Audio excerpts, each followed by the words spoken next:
el core comentario. El comentario ya comenzó. Agustín Sancho Cubrero en acción, con ideas y visión.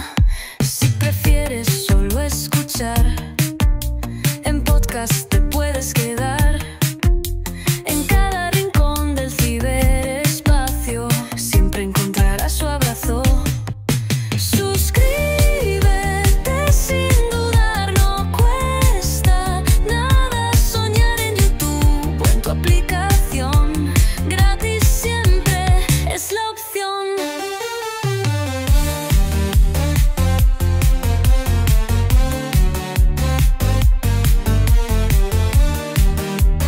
Bienvenidos una vez más al Comentario, un programa realizado por Agustín Sancho Cubero. Este programa está disponible en formato vídeo en YouTube y para los amantes del audio, estamos en formato podcast, en las principales plataformas de audio. No te olvides de suscribirte a cualquiera de estas plataformas, es gratis. A continuación empezamos el programa. Muchas gracias. El año es 1945. Un año que quedaría grabado a fuego en la memoria colectiva. El mundo, tal y como se conocía, agonizaba tras casi 6 años de conflicto. La Segunda Guerra Mundial comenzaba a mostrar sus últimos y más terribles estertores. Las ciudades eran fantasmas de hormigón y ceniza. Los campos, testigos mudos de batallas que habían segado millones de vidas. El aire parecía impregnado de cansancio, temor y una extraña esperanza. La maquinaria de guerra empezaba a gripar. Su final sería tan violento como su apogeo.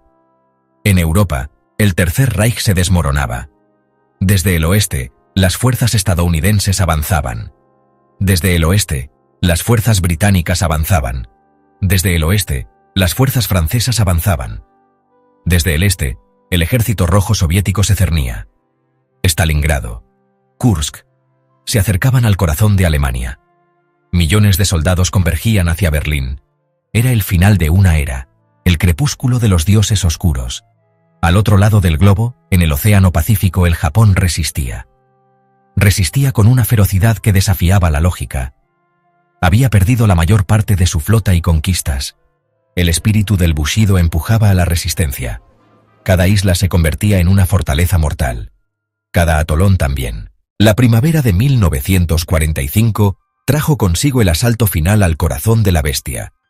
Berlín, la fastuosa capital del Reich de Adolf Hitler, se había convertido en una ciudadela sitiada, el último bastión de un régimen en plena descomposición. El 16 de abril, más de 1,5 millones de soldados soviéticos apoyados por miles de tanques y piezas de artillería, lanzaron la ofensiva final. El sonido de los cañones era tan ensordecedor que, según los cronistas, se podía escuchar a kilómetros de distancia. Era el inicio de la batalla de Berlín, una lucha calle por calle, edificio por edificio, en la que la desesperación y la brutalidad alcanzaron cotas inimaginables. En las calles de la capital alemana, la defensa estaba compuesta por una amalgama heterogénea de tropas, veteranos de las Waffen-SS, restos de unidades del ejército regular, miembros de la Volkssturm, una milicia popular formada por ancianos y adolescentes, algunos de apenas 12 años. Luchaban con una determinación suicida, atrincherados en ruinas, sótanos, barricadas improvisadas. Para ellos, la propaganda del régimen había pintado un cuadro apocalíptico de lo que sucedería si el ejército rojo tomaba la ciudad. El avance soviético fue lento y costoso, mientras la batalla rugía en la superficie. En las profundidades de la ciudad, a unos 15 metros bajo tierra, se desarrollaba el último acto del drama nazi. En el Führerbunker, un complejo de hormigón armado, Adolf Hitler vivía una realidad paralela. Con la rendición de Alemania, todas las miradas del mundo se volvieron hacia el Pacífico. Allí, el imperio del Japón continuaba una lucha solitaria y desafiante. A pesar de que su capacidad industrial y militar estaba gravemente mermada, su determinación parecía inquebrantable. A pesar de que su capacidad industrial y militar estaba gravemente mermada, la estrategia estadounidense de saltos de isla los había acercado inexorablemente al archipiélago nipón, pero cada conquista había sido un baño de sangre. Batallas como las de Iwo Jima, Okinawa, libradas en los primeros meses de 1945, demostraron la tenacidad japonesa. Iwo Jima, Okinawa, altas pérdidas. En Okinawa, murieron más de 100.000 soldados japoneses casi 50.000 estadounidenses, decenas de miles de civiles. El alto mando estadounidense se enfrentaba a un escenario aterrador: la invasión de las islas principales de Japón, Operación Downfall. Las estimaciones de bajas eran escalofriantes. El gobierno japonés había preparado a su población para una defensa a ultranza, entrenando a mujeres y niños con lanzas de bambú. Mientras se planificaba la invasión, una alternativa secreta y terrible estaba tomando forma.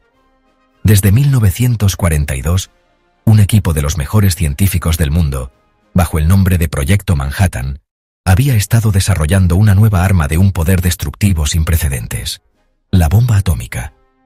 El 16 de julio de 1945, en el desierto de Nuevo México, se probó la bomba nuclear con resultados espectaculares. El 6 de agosto de 1945, el cielo sobre la ciudad de Hiroshima estaba despejado.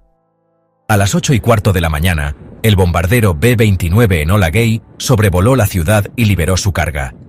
Era una bomba de uranio bautizada como Little Boy.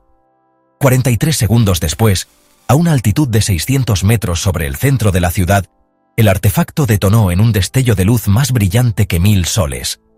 En una fracción de segundo, una bola de fuego con una temperatura de millones de grados centígrados calcinó todo en un radio de más de 1 kilómetro.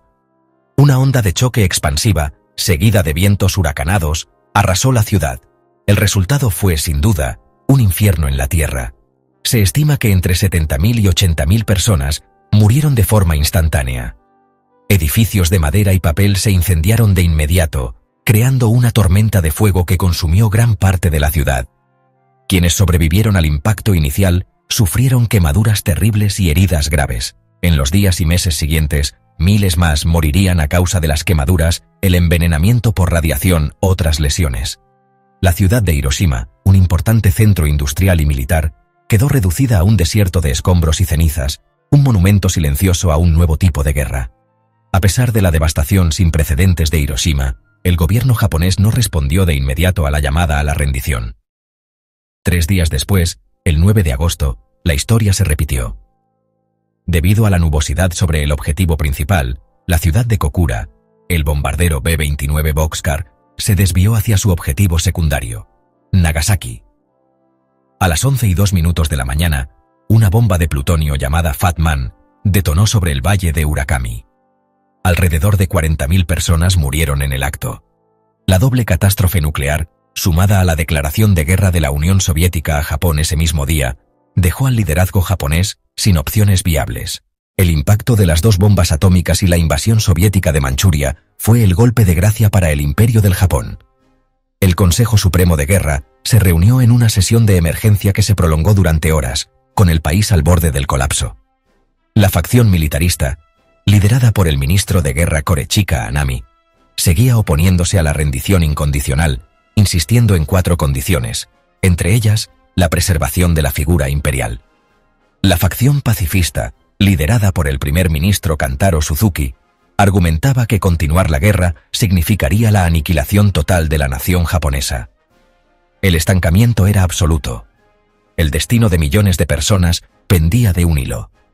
En un movimiento sin precedentes, el emperador Hirohito intervino directamente en el debate político. Convocó una conferencia imperial la noche del 9 al 10 de agosto, escuchó a ambas facciones y tomó su decisión sagrada, Oseidan. Con voz solemne, declaró que no podía soportar ver a su pueblo sufrir más, y aceptaba los términos de la Declaración de Potsdam, con la única salvedad de que se preservara la prerrogativa del emperador como soberano. A pesar de la decisión del emperador, un grupo de jóvenes oficiales intentó dar un golpe de estado la noche del 14 de agosto. Su objetivo era encontrar y destruir la grabación del discurso del emperador. Irrumpieron en el Palacio Imperial, pero no lograron encontrar la grabación, que había sido escondida. El intento de golpe fracasó, y varios de los oficiales implicados se suicidaron. Este incidente, conocido como el incidente de Kyushu, fue el último espasmo de resistencia del militarismo japonés. El 15 de agosto de 1945, a mediodía, el pueblo japonés escuchó por primera vez la voz de su emperador. A través de la radio, en un lenguaje arcaico y formal, Hirohito anunció la aceptación de la rendición. Nunca usó la palabra rendición o derrota, sino que habló de aceptar lo inaceptable. Para la mayoría de los japoneses, la noticia fue un shock profundo. Finalmente, el 2 de septiembre de 1945, a bordo del USS Missouri, los representantes de Japón firmaron el acta de rendición formal.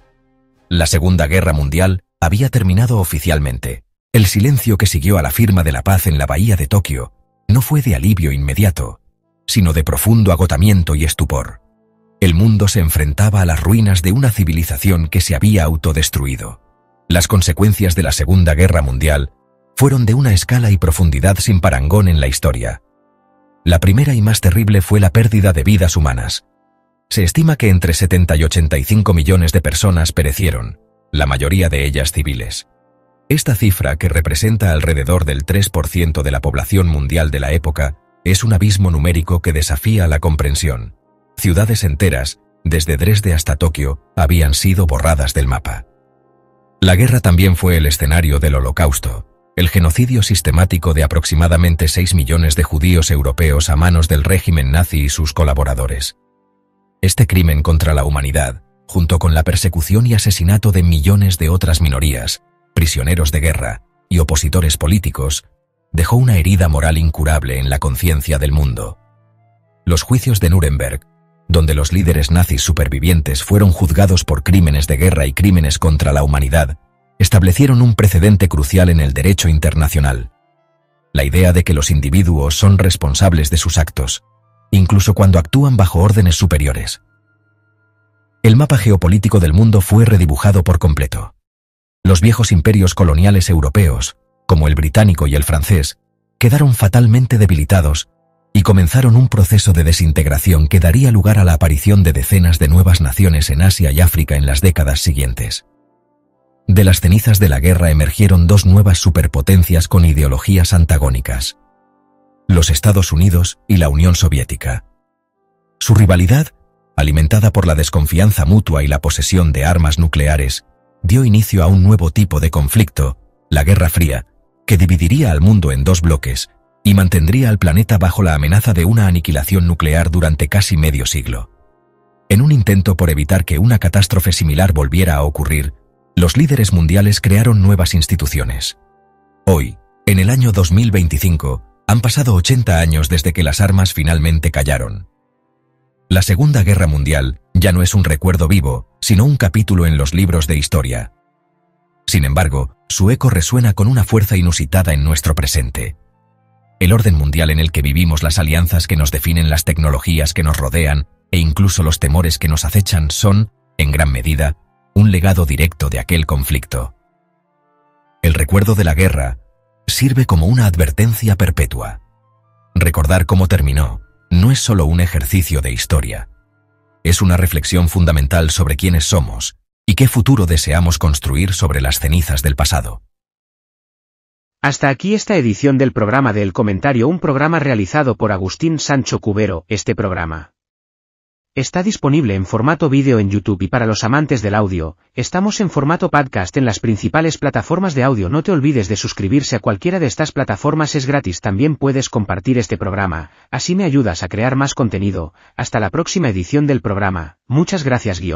Dirección y realización Agustín Sancho Cubero.